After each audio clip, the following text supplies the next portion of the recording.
Une bataille extraordinaire pour un résultat qu'il est tout autant. Ed Miliband serre dans ses bras son frère David. Il vient de le battre de seulement 1% des voix, contre toute attente. Jeudi, les bookmakers donnaient encore David gagnant. C'est finalement le cadet, Ed, 40 ans, ex-ministre de l'énergie de Gordon Brown, qui devient le 18e leader du Parti travailliste britannique. Aujourd'hui, une nouvelle génération a pris le pouvoir pour servir notre parti et un jour pour servir notre pays.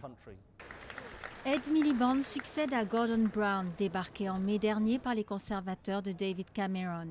Pour battre son frère, il a eu l'appui des syndicats qui aspiraient à un retour des travaillistes à leurs valeurs traditionnelles de gauche, des valeurs qu'il a défendues tout au long de sa campagne, face à un gouvernement Cameron résolu à tailler dans les dépenses publiques.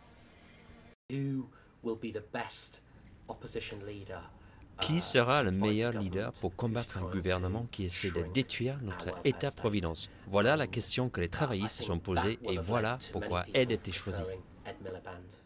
Avec l'éviction de David, ancien ministre des Affaires étrangères, le parti tourne la page de l'ère de Tony Blair, qui le considérait comme son fils spirituel, celle du Labour réformateur et centriste.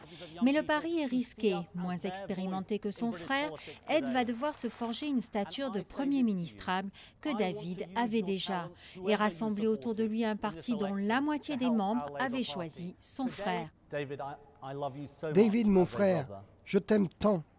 J'ai un immense respect pour la campagne que tu as menée, pour la force, pour l'éloquence que tu as démontrée.